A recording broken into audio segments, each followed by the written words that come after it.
Ba số đấy bấm ổn nát đây ít bạn không cả đặt sai mấy cả expo nó sẽ là miền rungประเภทนี้បាទអញ្ចឹងថ្ងៃនេះខ្ញុំនឹងចែករំលែកនៅវិធីដោះស្រាយសម័យកាល exponential ដែលមានទម្រង់បែបនេះណាបាទអញ្ចឹងយើងមាន7សេគុណ 2x ស្មើនឹងឬការ៉េនៃ7បាទឬការ៉េនៃ7ឬការ៉េនៃ7ឬការ៉េនៃ7យ៉ាងមកណាអញ្ចឹងវា radical យើង3ជាន់បាទ3ជាន់បាទអញ្ចឹងជាមួយនឹងការដោះស្រាយនេះយើងអាចបបែកវាក៏បានដែរបាទនេះ7ខាងនេះ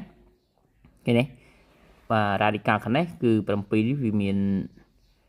radical 1ជាន់បាទ7នេះមាន radical 2ជាន់ចំណែក7នេះមាន radical វាដល់ទៅ3ជាន់បាទអញ្ចឹងខ្ញុំអាចសរសេរបាទខ្ញុំអាចសរសេរថា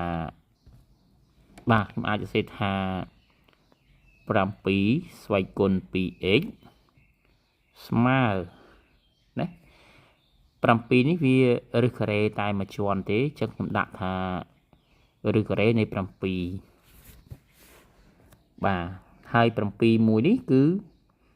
មានឬការ៉េវាដល់ទៅ2ជាន់អញ្ចឹងខ្ញុំដាក់ថាគុណនឹងឬការ៉េនៃ7បាទគុណនឹងឬការ៉េនៃ7អញ្ចឹងវាមានឬការ៉េដល់3ជាន់ណែណាបាទបន្តមកទៀតនេះ7ស្វ័យគុណ 2x នេះនៅដដែលមកបាទស្មើនឹងឬការ៉េនៃ7នេះបាទយើងទុកនៅដដែលសិនបាទយើងបំលែង radical ហ្នឹងសិនណាគុណនឹងអានេះឬការ៉េអានេះក៏ឬការ៉េអញ្ចឹងឬការ៉េនៅក្នុងឬការ៉េនេះវាទៅជាឫសទីប្រមាណវាទៅជាឫសទី4នៃ7ណាបាទខាងនេះដូចគ្នាអានេះឬការ៉េនេះឬការ៉េអានេះឬការ៉េអញ្ចឹងវាឬការ៉េដល់ទៅ3ជាន់បាទអញ្ចឹងយើងគុណសន្ទុះវាមកអញ្ចឹង2 2ដង4 4 2ដង8អញ្ចឹង7នេះជាប់ឫសទី8នៃ7តោះនេះប៉ុណ្ណឹងបាទបន្ទាប់មកយើងបំលែង radical ហ្នឹងទៅជាស្វ័យគុណបាទយើងបំលែង radical ហ្នឹងទៅជាស្វ័យគុណបាទអញ្ចឹង7ស្វ័យគុណ 2x នេះនៅដដែលស្មើឬការ៉េនៃ7នេះបើយើងសរសេរវាជាស្វ័យគុណសនិទានគឺវាស្មើនឹង7ស្វ័យគុណ1លើ2ពោលវាជាឫសទី2ឬក៏ឫសការ៉េបាទ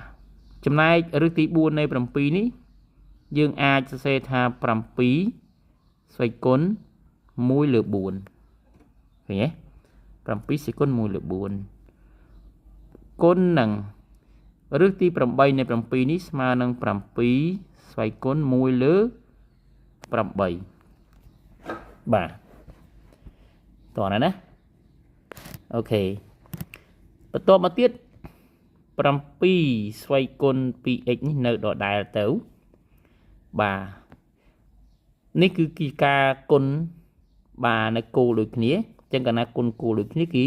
គេបូកនិទស្សនរបស់វាអញ្ចឹងស្មើនឹង7បាទស្មើនឹង7ស្វ័យគុណ1លើ2យើងបូកនឹង1លើ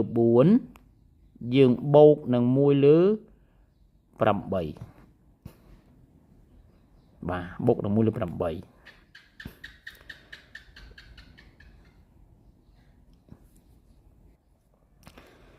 បាទស្មើនឹង7ស្វ័យគុណ 2x នៅដដែលស្មើនឹង7នេះភាគបាយរួមរបស់វាគឺ8អញ្ចឹងណាបាទអញ្ចឹង1លើ2នេះមានភាគបាយ2ដើម្បីបាន8យើងទៅគុណវានឹង4អញ្ចឹងភាគបាយគុណនឹង4ភាគយកគុណនឹង4ដែរអញ្ចឹងកាលណាយើងគុណ4យើងបាន4 បាទជាងបាន4ណា1 លើ 4 ដើម្បីបាន8បាទ4ដើម្បីបាន8យើងទៅគុណ2បាទអញ្ចឹងយើងត្រូវគុណភាគយកនឹង2ដែរចំណែកនេះវាបែង8ស្រាប់ហើយយើងអត់ចាំបាច់ទេគឺយើងបូកនឹង1ដដែលបាទបន្តមកទៀត7ស្វ័យគុណ 2x នៅដដែលសិនមក7ស្វ័យគុណ 2x នៅដដែលស្មើនឹង7ស្វ័យគុណនេះ4បូក2បាន6 6បូក1បាន7អញ្ចឹងស្វ័យគុណ7លើ8បាទ7លើ8អញ្ចឹងកាលណាបានគោលដូចគ្នាហើយគេទាញនិច្ចសន្នវាស្មើគ្នានាំឲ្យយើងបាន 2x ស្មើនឹង7លើ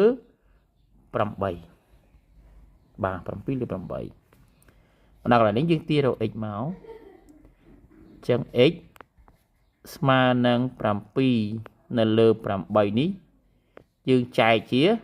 2បាទចែកជា2មកគឺយើងបាន x ស្មើនឹង7នៅលើ15 6បាទនេះគឺជាចម្លើយរបស់សមីការរបស់យើងបាទអញ្ចឹងការធ្វើដំណោះស្រាយលំហាត់យើងនៅពេលនេះក៏បានដល់ទីបញ្ចប់អរគុណសម្រាប់ការតាមដានទស្សនារបស់បងប្អូនទាំងអស់គ្នាតាំងពីដើមរហូតដល់ចប់បាទអញ្ចឹងក៏សូមបងប្អូនទាំងអស់គ្នាជោគជ័យនៅក្នុងការសិក្សាអរគុណសូមជម្រាបលា